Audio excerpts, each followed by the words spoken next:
ವೇದಿಕೆಯಲ್ಲಿ ದಿವ್ಯ ಸಾನ್ನಿಧ್ಯವನ್ನು ವಹಿಸಿರ್ತಕ್ಕಂಥ ಎಲ್ಲ ಪೂಜ್ಯನೀಯ ಗುರುಗಳ ಪಾದಾರವಿಂದಕ್ಕೆ ನಮಸ್ಕರಿಸ್ತಾ, ಹಾಗೆ ವೇದಿಕೆ ಮೇಲೆ ಆಸೀನರಾಗಿರ್ತಕ್ಕಂಥ ವಿಶ್ವ ಹಿಂದೂ ಪರಿಷತ್ ಬಜರಂಗ ದಳದ ಎಲ್ಲ ಗುರು ಹಿರಿಯರಿಗೆ ಮತ್ತು ಎಲ್ಲ ನನ್ನ ಸನ್ಮಿತ್ರ ಕಾರ್ಯಕರ್ತರಿಗೆ ಹಾಗೂ ಇಲ್ಲಿ ನೆರೆದಿರ್ತಕ್ಕಂಥ ಎಲ್ಲ ಗೋಪ್ರೇಮಿಗಳಿಗೆ ನಿಮ್ಮೆಲ್ಲರಿಗೂ ಹಣೆ ಹಚ್ಚಿ ನಮಸ್ಕರಿಸ್ತಾ, ನನ್ನ ಒಂದು 2 ಮಾತುಗಳನ್ನು ನಾನಿಲ್ಲಿ ನಿಮ್ಮ ಮುಂದೆ ಇಡಲಿಕ್ಕೆ ಬಯಸ್ತೇನೆ. ಸ್ನೇಹಿತರೆ, ನಾವ್ಯಾರು ಗೋ ರಕ್ಷಕರಲ್ಲ, ನಾವು ಗೋ ಸೇವಕರು. ನಾವ್ಯಾರು ಗೋವನ್ನು ರಕ್ಷಣೆ ಮಾಡಲಿಕ್ಕೆ? ಇಡೀ ಪೃಥ್ವಿಯನ್ನು ರಕ್ಷಣೆ ಮಾಡ್ತಾ ಇರೋದು ಗೋವು. ಗೋವಿಲ್ಲ ಅಂದರೆ ನಾವಿಲ್ಲ, ನೀವಿಲ್ಲ. ಇವತ್ತು 1-2 ಗಂಟೆಗಳ ಕಾಲ ಈ ಬಿಸಿಲಲ್ಲಿ ಕೂತ್ಕೊಳ್ಳೋದಕ್ಕೆ ನಾವೆಷ್ಟು ಶ್ರಮ ಪಡ್ತಾ ಇದ್ದೀವಿ. ಎದ್ದು ಚೇರನ್ನು ತಗೊಂಡು ನೆರಳಿಗೆ ಕೂಡ ಹೋಗ್ತಾ ಇದ್ದೀವಿ. ಸಾಮಾನ್ಯವಾಗಿ ನಮಗೆ ಕುಳಿತುಕೊಳ್ಳೋಕೆ ಆಗ್ತಿಲ್ಲ ಇಷ್ಟು ಬಿಸಿಲಲ್ಲಿ. ಆಗಲೇ ಹತ್ತಿರ ಮಳೆಗಾಲ ಬರ್ತಾ ಇದೆ, ಬಿಸಿಲಿನ ಧೇಗೆ ಕಮ್ಮಿ ಆಗಿದೆ. ಇದರಲ್ಲೂ ಕೂಡ ನಮಗೆ ಇಷ್ಟು ಸುಡುವ ಬಿಸಿಲು ನಮ್ಮ ನತ್ತಿ ಮೇಲೆ ಬೀಳ್ತಾ ಇದೆ ಅನ್ನೋದಾದರೆ, ಕಳೆದ ಜನವರಿಯಿಂದ ಮೇ ತಿಂಗಳವರೆಗೆ ಆ ಚಿಕ್ಕ ಕಂಟೈನರ್ನಲ್ಲಿ ಇಲ್ಲಿರ್ತಕ್ಕಂಥ ಪೊಲೀಸರೆಲ್ಲರೂ ಹಾಲು ಕುಡದೆ ಬೆಳೆದಿದ್ದೀರಾ ಗೋವಿಂದು. ನಿಮ್ಮ ತಂದೆನೂ ಕೂಡ ರೈತರೇ ಅಂತ ಹೇಳಿ ಗೊತ್ತಿದೆ ನಮಗೆ. ನೀವೆಲ್ಲರೂ ರೈತರ ಮಕ್ಕಳು ಅನ್ನೋದು ಕೂಡ ಗೊತ್ತಿದೆ. ನೀವು ಕೂಡ ಆಲೋಚನೆ ಮಾಡಿ, ಈ ಬಿಸಿಲಲ್ಲಿ ನಿಮಗೆಷ್ಟು ಕೂತ್ಕೊಳ್ಳೋದಕ್ಕೆ ತೊಂದರೆ ಆಗಿರಬಹುದು. ನಿಮ್ಮ ಹಿರಿಯ ಅಧಿಕಾರಿಗಳು ಕಾರಲ್ಲಿ AC ಹಾಕೊಂಡು ಕುಂತಿರ್ಬೋದು. ಒಮ್ಮೆ ಚೆಕ್ ಮಾಡಿ ನೋಡಿ. ಈ ಧೆಗೆ ಒಳಗಡೆ ಆ ಕಂಟೈನರ್ನಲ್ಲಿ 29 ಎತ್ತುಗಳನ್ನು, ದೇಶೀಯ ತಳಿಗಳನ್ನು, ಯಾವುದನ್ನು ನಾವು ಮಹಾದೇವ ಅಂತ ಕರೆದು, ಯಾವುದನ್ನು ನಾವು ನಂದಿ ಅಂತ ಕರೆದು, ಆ ದೇವಾಲಯದ ಆವರಣದ ಮುಂದೆ ಅದರ ವಿಗ್ರಹವನ್ನಿಟ್ಟು ನಿತ್ಯ ಮಹಾದೇವನ ದರ್ಶನಕ್ಕೆ ಹೋದಾಗ ಆ ನಂದಿಯ ಕಾಲಿಗೆ ಹೆರಗಿ ನಮಸ್ಕಾರ ಮಾಡಿ ಬಂದು ಆ ನಂದಿಯನ್ನ 29 ಎತ್ತುಗಳನ್ನ ಆ ಚಿಕ್ಕ ಕಂಟೈನರ್ನ ಒಳಗಡೆ ಅದರ ಮೂಗುದಾರವನ್ನ ಎಳೆದು ಮೇಲಕ್ಕೆ ಕಟ್ಟಿ, ಅದು ಮೂಗುದಾರ ಯಾಕೆ ಹಾಕಿಸ್ಕೊಳ್ತಾ, ಈ ರೈತ ಪ್ರೀತಿಯಿಂದ ಚುಚ್ಚಿಸ್ಕೊಂಡಿದ್ದು ಅದೇ ಮೂಗುದಾರವನ್ನು ಹಿಡಿದು ಎತ್ತಿ ಕಟ್ಟಿ ನಾವು 29 ಎತ್ತುಗಳನ್ನ, ಒಮ್ಮೊಮ್ಮೆ 36-38 ಎತ್ತುಗಳು ಕೂಡ ತಲುಪಿದೆ ಆ ಚಿಕ್ಕ ಕಂಟೈನರ್ನಲ್ಲಿ. ಅಬ್ಬಬ್ಬಾ ಅಂದ್ರೆ ಯಾರು ಜಾಸ್ತಿ ಅಂದ್ರೆ 6 ಗೋವುಗಳನ್ನಷ್ಟೇ ಅದರಲ್ಲಿ ತುಂಬಬಹುದು. ಆದರೂ ಕೂಡ 29 ಎತ್ತುಗಳನ್ನು ಅದರಲ್ಲಿ ತುಂಬಿ ಆ ಕಂಟೈನರ್ನ ಲಾಕ್ ಮಾಡಿ ಗಾಳಿ ಆಡದಂಥ ಪರಿಸ್ಥಿತಿಯಲ್ಲಿ ಆ ಗೋವುಗಳನ್ನು ಇದೇ ಬೆಳಗಾವಿಯಿಂದ ಹಿಡಿದು ಕೇರಳದವರೆಗೂ ಕೂಡ 3 ದಿನಗಳ ಕಾಲ ಕಂಟೈನರ್ನೊಳಗೆ ತುಂಬಿಕೊಂಡು ತಗೊಂಡು ಹೋಗ್ತಾರಲ್ಲ, ಆ ಬಿಸಿಲ ಧೇಗೆಯನ್ನು ಆ ಎತ್ತುಗಳು ಹೇಗೆ ಸಹಿಸ್ಕೊಂಡಿರ್ಬೇಕು ಊಹೆ ಮಾಡಿ ನೋಡಿ. 2 ಗಂಟೆಗಳ ಕಾಲ ನಮಗೆ ಈ ಧೆಗೆಯನ್ನು ಸಹಿಸ್ಕೊಳ್ಳೋಕೆ ಆಗ್ತಾ ಇಲ್ಲ. ನಾವು ಆ ಕಂಟೈನರ್ ಬಾಗಿಲನ್ನು ತೆರೆದಾಗ ಅವರ ಮುಖದಲ್ಲಿ, ಆ ಗೋವುಗಳ ಮುಖದಲ್ಲಿ, ಆ ನಂದಿಯ ಮುಖಗಳಲ್ಲಿ ಕಾಣೋದು, ಅಪ್ಪ ಹಿಂದೂ ಧರ್ಮ ಇನ್ನು ಉಳಿದಿದೆಯಪ್ಪ, ನನ್ನನ್ನು ಪೂಜಿಸೋ ಕಾರ್ಯಕರ್ತರು ಯಾರೋ ನನ್ನ ರಕ್ಷಣೆಗೆ ಬಂದಿದ್ದಾರೆ ಅನ್ನೋ ತೃಪ್ತಿಯ ಮನೋಭಾವ ಆ ಗೋವುಗಳ ಕಣ್ಣಲ್ಲಿ ನಮಗೆ ಕಾಣುತ್ತೆ. ಇವತ್ತು ಯಾಕೆ ಮಾತು ಹೇಳಿದೆ ಅಂದ್ರೆ, ಬಿಸಿಲಿದ್ರೆ ಒಂದ್ ಸ್ವಲ್ಪ ಹೊತ್ತು ತಡ್ಕೊಳ್ಳಿ. ಗೋವಿನಿಗಿಂತ ಗೋವೇ ತಡ್ಕೊಳ್ತಾ ಇರಬೇಕಾದ್ರೆ ಈ ರಾಷ್ಟ್ರದಲ್ಲಿ ಹುಟ್ಟಿ ನಾವು ತಡ್ಕೋಬೇಕಾಗತ್ತೆ. 1-2 ನಿಮಿಷಗಳ ಕಾಲ ಆ ಧೇಗೆಯನ್ನ, ಬಿಸಿಲ ಧೇಗೆಯನ್ನ ತಡ್ಕೊಳ್ಳಿ ಅಂತ ಹೇಳ್ತಾ ಇದ್ದೀನಿ. ಸ್ನೇಹಿತರೆ, ಒಂದು ಸಲ ನೀವೆಲ್ಲರೂ ಕೂಡ ಒಮ್ಮೆ ಕೈ ಎತ್ತಿ ಹೇಳಿ, ಇಲ್ಲಿ ಯಾರ್ಯಾರು ರೈತರಿದ್ದೀರಿ ಮತ್ತು ನಿಮ್ಮ ತಂದೆ ಯಾರ್ಯಾರು ರೈತರಿದ್ದಾರೆ? ಯಾರ್ಯಾರು ರೈತರಿದ್ರೆ ಕೈ ಎತ್ತಿ. ಒಂದ್ಸಲ ಆ ವಿಡಿಯೋನ ಆ ಕಡೆಗೂ ತಗೊಳ್ರಪ್ಪ. ಇಲ್ಲಿ ಇರೋರೆಲ್ಲ ರೈತರು ಮಕ್ಕಳೇ ತಾನೇ? ಹೌದಾ? ಅವನು ಯಾವನೋ ಸಂತೆ ಒಳಗೊಬ್ಬ ಮೌಲಿ ನಿಂತ್ಕೊಂಡು ಹೇಳ್ತಾ ಇದ್ದ, ರೈತರು ಗೋವನ್ನು ಕೊಡ್ತಾ ಇದ್ದಾರೆ ಅಂತ. ನಾವ್ ಯಾರಾದ್ರೂ ಗೋವನ್ನು ಕಸಾಯಿಖಾನೆ ಕೊಟ್ಟಿದೀವ? ಕೊಡ್ತೀರಾ? ದಲ್ಲಾಳಿಗಳು, ಇವತ್ತು ದಲ್ಲಾಳಿಗಳು ಮನೆ ಬಾಗಿಲಿಗೆ ಬಂದು ರೈತರಿಂದ ಗೋವುಗಳನ್ನ ತೆಗೆದುಕೊಂಡೋಗಿ ಸಂತೆಯಲ್ಲಿ ಕಸಾಯಿಖಾನೆಗೆ ಮಾರಿ ನಾವು ರೈತರು ಅಂತ ಹೇಳ್ತಾ ಇರ್ತಕ್ಕಂಥ ದಲ್ಲಾಳಿಗಳಿಗೆ ಹೇಳ್ತೇವೆ. ಮೊನ್ನೆ ಚಿತ್ರದುರ್ಗದ ವಿಶ್ವ ಹಿಂದೂ ಪರಿಷತ್ನ ಕಾರ್ಯಕರ್ತರನ್ನ ಹೊಸಪೇಟೆಯಲ್ಲಿ ನಿಲ್ಲಿಸಿ ಅವರು ಗೋವನ್ನ ರಕ್ಷಣೆ ಮಾಡಕ್ ಹೋದಾಗ ಹೊಂಚು ಹಾಕಿ ಸಂಚು ರೂಪಿಸಿ 25ಕ್ಕೂ ಹೆಚ್ಚು ಜಿಹಾದಿಗಳು ಅವರನ್ನು ಅಡ್ಡಗಟ್ಟಿ ರೈತರ ಹೆಸರಿನಲ್ಲಿ ನೀವು ಪ್ರಶ್ನೆ ಮಾಡಿ ಅವರ ಮೇಲೆ ಹಲ್ಲೆ ಮಾಡಿದ್ದೀರಾ. ನಾನು ಒಬ್ಬ ಸಾಮಾನ್ಯ ವಿಶ್ವ ಹಿಂದೂ ಪರಿಷತ್ನ ಕಾರ್ಯಕರ್ತನಾಗಿ ಹೇಳ್ತಾ ಇದ್ದೀನಿ, ಎಲ್ಲಿ ನೀವು ತಡೆದ್ರೋ ದಲ್ಲಾಳಿಗಳೇ, ಅದೇ ಜಾಗದಲ್ಲಿ ನೀವು ಎಲ್ಲಿ ತಡೆದ್ರೋ ಅದೇ ಜಾಗದಲ್ಲಿ ನಿಂತು ನಿಮಗೆ ಉತ್ತರ ಕೊಡ್ಲಿಲ್ಲ ಅಂತ ಅಂದ್ರೆ ನಾವು ವಿಶ್ವ ಹಿಂದೂ ಪರಿಷತ್ ಬಜರಂಗ ದಳದ ಕಾರ್ಯಕರ್ತರೇ ಅಲ್ಲ. ಇದನ್ನ ನೀವು ನೆನ್ಪಿಟ್ಕೊಳ್ಳಿ ದಲ್ಲಾಳಿಗಳೇ. ನಾವು ರೈತರ ಮಕ್ಕಳು, ಸಾಫ್ಟ್ವೇರ್ ಹುಟ್ಟಿಲ್ಲ ನಾವು. ನಮ್ಮ ತಂದೆಯೂ ಕೂಡ ಹೊಲದಲ್ಲಿ ಹೊತ್ತು ಬಿತ್ತು ಬೆಳೆದ ತಂದೆ ರೈತನೇ. ರೈತನ ಮಗನಾಗಿ ಹೇಳ್ತಾ ಇದ್ದೇನೆ, ನೀವು ಎಲ್ಲಿ ಗೋವನ್ನ ಹತ್ಯೆ ಮಾಡ್ಲಿಕ್ಕೆ ತಗೊಂಡು ಹೋಗ್ತೀರೋ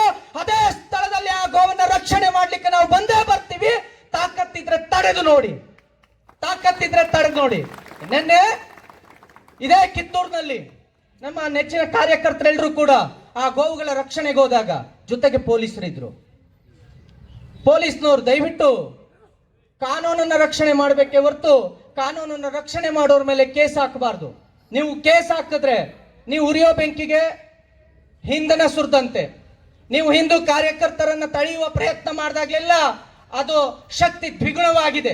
ಇವತ್ತು ಇಷ್ಟು ದೊಡ್ಡ ಮಟ್ಟದಲ್ಲಿ ಇಲ್ಲಿ ಕಾರ್ಯಕರ್ತರು ಸೇರಿದ್ದಾರೆ ಅಂತ ಅಂದ್ರೆ ಆ ಕಸಾಯಿ ಖಾನೆಯನ್ನ ನೀವು ಮುಚ್ಚಿಸಿದ್ರೆ, ನಮ್ಮ ಕಾರ್ಯಕರ್ತರು ಆ ಸ್ಥಳಕ್ಕೆ ಹೋಗೋಕ್ ಮುಂಚೆ ನೀವು ಅದನ್ನ ತಡೆದಿದ್ರೆ ಈ ಪರಿಸ್ಥಿತಿ ಬರ್ತಿರ್ಲಿಲ್ಲ. ನೀವು ಅದನ್ನ ನಿಲ್ಲಿಸಬೇಕಾಗಿತ್ತು. ಸಂವಿಧಾನ ನಿಮಗೆ ಅದನ್ನೇ ಹೇಳ್ಕೊಟ್ಟಿರೋದು. ಪ್ರಮಾಣ ಮಾಡಿದ್ರಲ್ರಿ ನೀವು.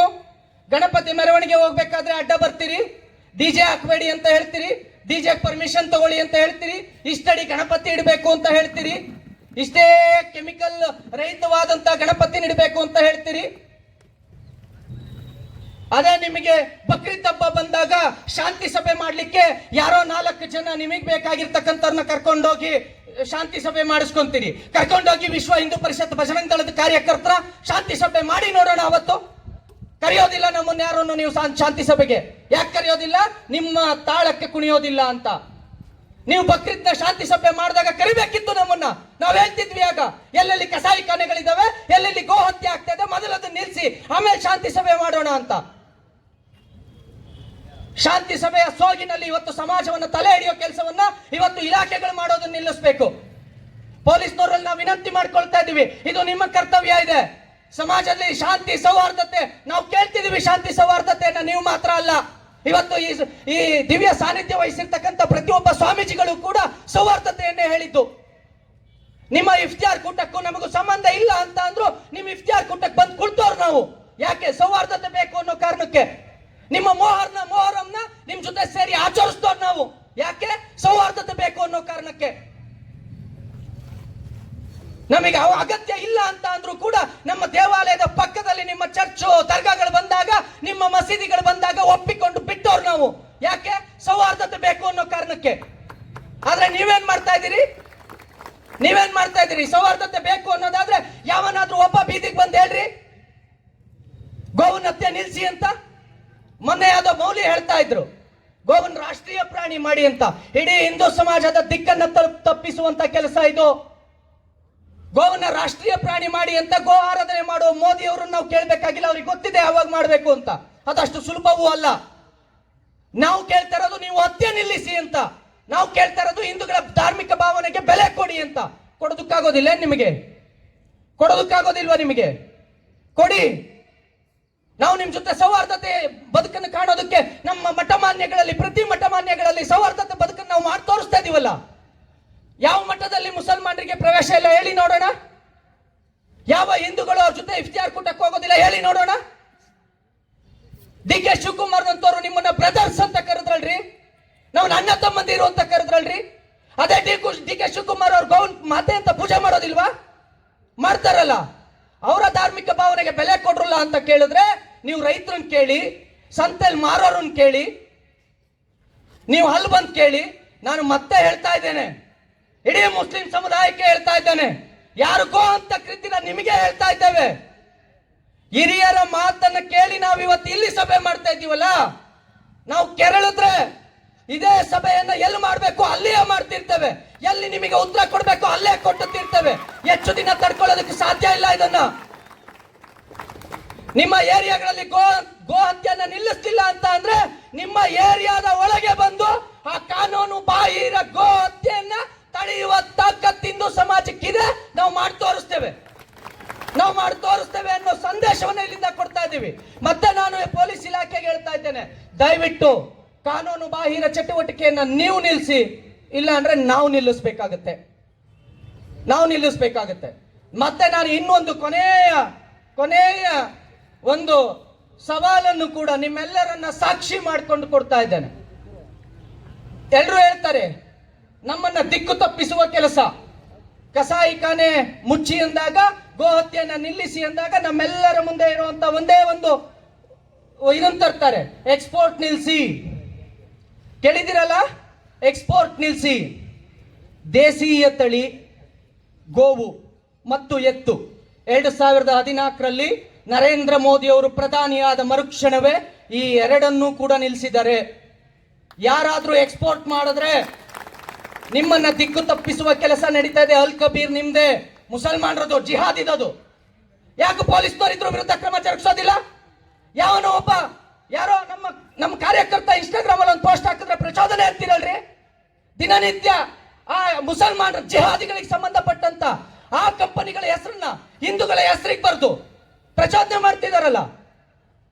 ಇವತ್ತು ಬಕ್ರೀದ್ ಹಬ್ಬ ಬಂದಾಗ ಕುರ್ಬಾನಿ ಕೊಡ್ಲಿಕ್ಕೆ ಅಂತ ಹೇಳಿ ಒಂಟೆ ಮತ್ತು ಗೋವುಗಳ ಚಿತ್ರವನ್ನ ತೆಗೆದು ಇನ್ಸ್ಟಾಗ್ರಾಮ್ ಅಲ್ಲಿ ಹಾಕಿದ್ರಲ್ಲ, ಪ್ರವೋಕ್ ಮಾಡಿದ್ರಲ್ಲ.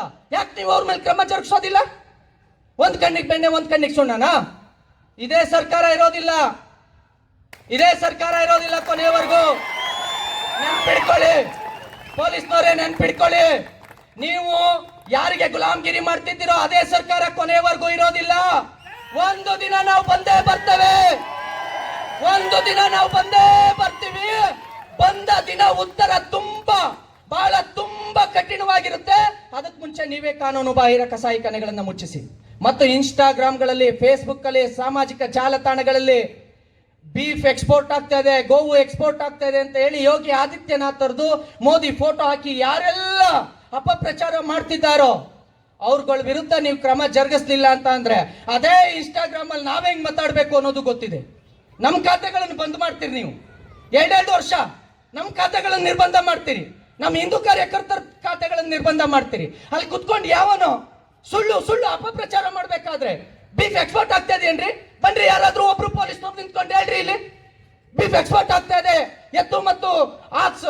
ಎತ್ತು ಮತ್ತು ಗೋವಿನ ಮಾಂಸ ಎಕ್ಸ್ಪೋರ್ಟ್ ಆಗ್ತಾ ಇದೆ ಅಂತ ಬಂದು ನಿಂತ್ಕೊಂಡು ಹೇಳ್ರಿ ನೋಡೋಣ. ಅದು ಸುಳ್ಳು ಅನ್ನೋದಾದ್ರೆ ಹಿಂದೂ ಸಮಾಜವನ್ನು ಕೆರಳಿಸ್ತಾ ಇರ್ತಕ್ಕಂಥ ವ್ಯಕ್ತಿಗಳ ವಿರುದ್ಧ ಕ್ರಮ ಯಾಕೆ ಜರುಗಿಸೋದಿಲ್ಲ ನೀವು? ಮತ್ತೆ ನಾನು ಎಲ್ಲರಿಗೂ ಹೇಳ್ತಾ ಇದ್ದೀನಿ, ತಾಕತ್ತಿದ್ರೆ ಪ್ರೂವ್ ಮಾಡಿ. 1 kg ಗೋವಿನ ಮಾಂಸ ಅಂದ್ರೆ ಎತ್ತು ಮತ್ತು ಹಾಲು ಕೊಡುವ ಆಕಳು ಗೋವಿನ ಮಾಂಸ ಈ ನೆಲದಿಂದ ರಫ್ತಾಗ್ತಿದೆ ಹೊರದೇಶಕ್ಕೆ ಅಂತ ಯಾರಾದ್ರೂ ಸಾಕ್ಷಿ ಸಮೇತ ರುಜುವಾತು ಮಾಡಿದ್ರೆ 10 ಲಕ್ಷ ಬಹುಮಾನವನ್ನು ನಿಮಗೆ ಕೊಡ್ತೇವೆ. ತಾಕತ್ತಿದ್ದವನು ಯಾವನಾರು ಬನ್ನಿ ಇಲ್ಲಿಗೆ, ತಾಕತ್ತಿದ್ದವನು ಬಂದು ಪ್ರೂವ್ ಮಾಡಿ. ಇವತ್ತು ಪೊಲೀಸ್ನವ್ರ ಜೊತೆ ಕರ್ಕೊಂಡು ಹೋದ್ರೆ ಎಂತ ಕೆಲಸ ಮಾಡ್ತಿದ್ದಾರೆ ಅಂತ ಅಂದ್ರೆ, ನಿಮಗೆ ಮಾಹಿತಿ ಕೊಡಿ ನಾವು ಹಿಡಿತೀವಿ, ಮಾಹಿತಿ ಕೊಡಿ ನೀವೇ ಯಾಕೆ ಹೋಗ್ತೀರಾ? ನಿಮಗೆ ಮಾಹಿತಿ ಕೊಟ್ರೆ ನಾವು ಹೋಗೋದ್ರೊಳಗೆ ಅಲ್ಲಿ ಗೋವು ಖಾಲಿ, ಕಸಾಯಿಖಾನೆನೂ ಖಾಲಿ. ನಂಗೆ ತುಂಬಾ ಜನ ಹೇಳೋದು, ಪುನೀತ್ ಅವರೇ ನೀವ್ ಯಾಕೆ ಈ ಕೆಲಸ ಮಾಡ್ತೀರಿ? ಪೊಲೀಸ್ನವ್ರಿಗೆ ಹೇಳಿ ಅವ್ರು ಮಾಡ್ತಾರೆ. ಪೊಲೀಸ್ನವ್ರಿಗೆ ಫೋನ್ ಮಾಡಿ ಹೇಳಿದ 10 ನಿಮಿಷಕ್ಕೆ. ಮೊನ್ನೆ ಒಂದೇ ಒಂದು ಇನ್ಸಿಡೆಂಟ್ ಹೇಳ್ತೀನಿ ಸ್ನೇಹಿತರೆ. ನಾನು ಯಡಿಯೂರಿನಿಂದ ಗಾಡಿ ಫಾಲೋ ಮಾಡ್ತಾ ಇದ್ದೀನಿ, ಕುಣಿಗಲ್ನಲ್ಲಿ ಅದನ್ನ ಹಿಡಿಬೇಕು. 112 ಫೋನ್ ಮಾಡಿದೆ. ಅವ್ರು ಅಲ್ಲಿ ಲೋಕಲ್ ಸ್ಟೇಷನ್ಗೆ ಹೇಳಿದ್ರು, ಸರ್ ಹಿಂಗೆ ಗಾಡಿ ಬರ್ತಾ ಇದೆ, ಗಾಡಿ ನಂಬರ್ ಹಿಂಗಿದೆ ಅಂತ. ಅವ್ರು ಆ ಗಾಡಿ ತಡಿಲಿಲ್ಲ, ಹಿಂದೆ ಇದ್ದು ನನ್ನ ಗಾಡಿ ತಡೆದ್ರು. ಇವೆಲ್ಲ ಇಂಥ ಕೇಸುಗಳು, ಇಂಥದ್ದನ್ನ 46 ಕೇಸುಗಳನ್ನು ಹಾಕಿದ್ರು ನನ್ನ ಪರಿವಾರ ನನ್ನ ಜೊತೆಗಿದೆ, ವಿಶ್ವ ಹಿಂದೂ ಪರಿಷತ್ ಸದಾಕಾಲ ಜೊತೆಗಿದೆ. ನಾನು ಕೇಳಿದ್ರು ನಮ್ಮ ಯಾವುದೋ ಕಾರ್ಯಕರ್ತರು ಕಾರ್ಯಕ್ರಮಕ್ಕೆ ಈ ತರ ಒಂದು ಹೋರಾಟ ಪ್ರತಿಭಟನೆ ಹಮ್ಮಿಕೊಂಡಿದ್ದೀವಿ ಬರಬೇಕು ಅಂದಾಗ, ಹೆಂಗೆ ಬರಲಿ? ನಾನು ಬರೋಕ್ ಮುಂಚೆ ಅಲ್ಲೆಲ್ಲೋ ನೋಟಿಸ್ ಇಟ್ಕೊಂಡಿರ್ತಾರಲ್ಲ, ಅಲ್ಲೆಲ್ಲೋ ನೀವು ಈ ಜಿಲ್ಲೆಗೆ ಈ ತಾಲೂಕಿಗೆ ಪ್ರವೇಶ ಇಲ್ಲ ಅಂತಾರಲ್ಲ, ಹೇಗೆ ಬರೋದು ಅಂತ. ಇಲ್ಲ ನೀವು ಬನ್ನಿ, ಇದು ವಿಶ್ವ ಹಿಂದೂ ಪರಿಷತ್ ಕಾರ್ಯಕ್ರಮ, ನೀವು ಬನ್ನಿ, ನಿಮ್ಗೆ ಯಾವುದೇ ರೀತಿ ಅಡೆತಡೆ ಇಲ್ಲದೆ ನಾವು ನಿಮಗೆ ವೇದಿಕೆಯನ್ನು ಕಲ್ಪಿಸಿ ನಿಮಗೆ ಆ ಶಕ್ತಿ ತುಂಬಿ ಮತ್ತಷ್ಟು ಹೋರಾಟಕ್ಕೆ ನಿಮಗೆ ಶಕ್ತಿ ತುಂಬಿ ಕಳಿಸ್ತೀವಿ ಅಂತ ಹೇಳಿ ಇವತ್ತು ನೀವೆಲ್ಲರೂ ಇಲ್ಲಿ ಬಂದು ಕುಳಿತು ಈ ಮಟ್ಟದಲ್ಲಿ ಈ ಹೋರಾಟವನ್ನು ಯಶಸ್ವಿಗೊಳಿಸಿದ್ದೀರಾ.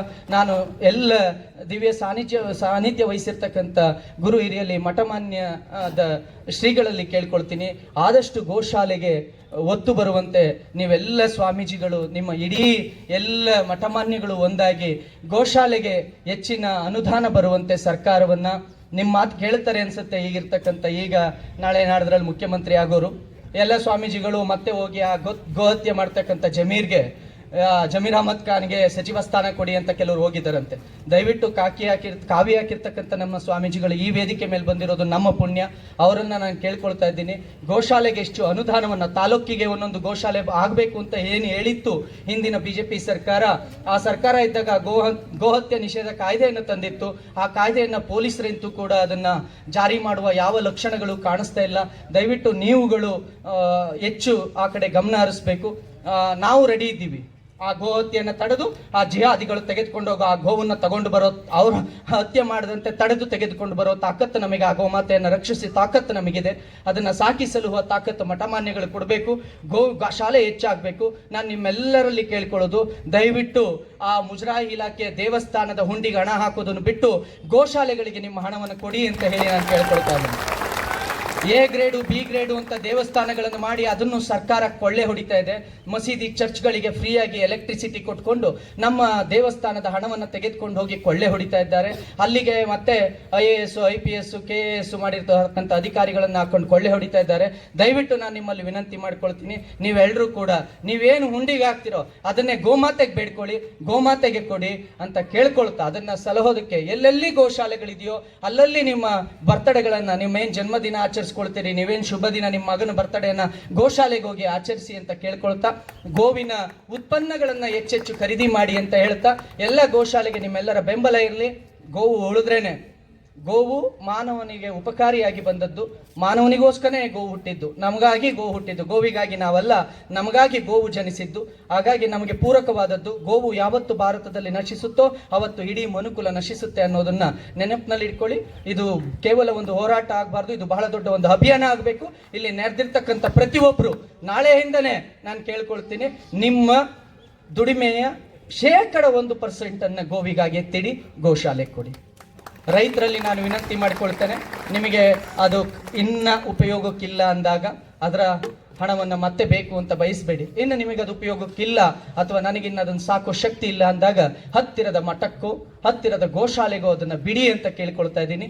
ಸಲಹುವ ಜವಾಬ್ದಾರಿ ಸಮಾಜದ್ದು, ಬಿಡುವ ಜವಾಬ್ದಾರಿ ನಿಮ್ಮದು. ಕಟಕನಿಗೆ ಕೊಡಬೇಡಿ ಅಂತ ಕೇಳ್ಕೊಳ್ತಾ, ಇವತ್ತು ಇಂಥ ಒಂದು ಅದ್ಭುತ ಕಾರ್ಯವನ್ನು ಆಯೋಜಿಸಿ ಸೆಡ್ ಹೊಡೆದು ನಿಂತಂತ ಬಜರಂಗ ದಳ, ವಿಶ್ವ ಹಿಂದೂ ಪರಿಷತ್, ಬಜರಂಗ ದಳದ ಎಲ್ಲ ನನ್ನ ಸನ್ಮಿತ್ರ ಕಾರ್ಯಕರ್ತರಿಗೆ ನಾನು ಚಿರಋಣಿಯಾಗಿರ್ತೇನೆ. ಬಹಳ ಅದ್ಭುತವಾದಂಥ ವೇದಿಕೆಯನ್ನು ಕಲ್ಪಿಸಿ ಇವತ್ತು ಇದು ಕಿತ್ತೂರಿನಲ್ಲಿ ಆರಂಭವಾಗಿದೆ. ಅವತ್ತು ಸಂಗೊಳ್ಳಿ ರಾಯಣ್ಣನವರು, ಕಿತ್ತೂರು ರಾಣಿ ಚೆನ್ನಮ್ಮನವರು ಅವತ್ತು ಅಸ್ಮಿತೆಗಾಗಿ ಹೋರಾಟ ಮಾಡಿದ್ರು, ನಮ್ಮ ಅಸ್ಮಿತೆಗಾಗಿ. ಗೋವು ಕೇವಲ ಜೀವಿಯಲ್ಲ, ಅದು ನಮ್ಮ ಅಸ್ಮಿತೆ, ಅದು ನಮ್ಮ ನಂಬಿಕೆ. ಆ ಗೋವು ಹತ್ಯೆ ಆಗಬೇಕಾದ್ರೆ ಪ್ರಾಣಿಯಲ್ಲ, ಜೀವಿಯಲ್ಲ ಹತ್ಯೆ ಆಗಿದ್ದು, ನಾವು ಪೂಜಿಸುವ ನಮ್ಮ ನಂಬಿಕೆ ಹತ್ಯೆ ಆಗಿದ್ದು, ನಮ್ಮ ಅಸ್ಮಿತೆ ಹತ್ಯೆ ಆಗಿದ್ದು. ಹಾಗಾಗಿ ನಿಮ್ಮಲ್ಲಿ ವಿನಂತಿ ಮಾಡ್ಕೊಳ್ತಾ, ದಯವಿಟ್ಟು ನೀವೆಲ್ಲರೂ ಒಂದಾಗಿ ಗೋಮಾತೆಗೆ ಜೈಕಾರ ಹಾಕ್ತಾ ನಾವೆಲ್ಲರೂ ಈ ನುಡಿಗಳ ಜೊತೆಗಿದ್ದೀವಿ ಅಂತ ಹೇಳಿ ಜಯಘೋಷವನ್ನು ಹಾಕಬೇಕು ಅಂತ ಕೇಳ್ಕೊಳ್ತಾ ಇದ್ದೀನಿ. ಎಲ್ಲರೂ ಕೈ ಎತ್ತಿ ಜೋರಾಗಿ ಆ ಘೋಷಣೆಯನ್ನ ಮಾಡಬೇಕು. ಬೋಲೋ ಭಾರತ್ ಮಾತಾ ಕಿ, ಬೋಲೋ ಭಾರತ್ ಮಾತಾ ಕಿ ಜೈ ಶ್ರೀರಾಮ್, ಜೈ ಶ್ರೀರಾಮ್, ಗೋ ಮಾತಾ ಕಿ, ಗಂಗಾ ಮಾತಾ ಕಿ, ವಂದೇ ವಂದೇ ಮಾತರಂ, ಮಾತರಂ, ಜೈ ಹಿಂದ್, ಜೈ ಶ್ರೀರಾಮ್.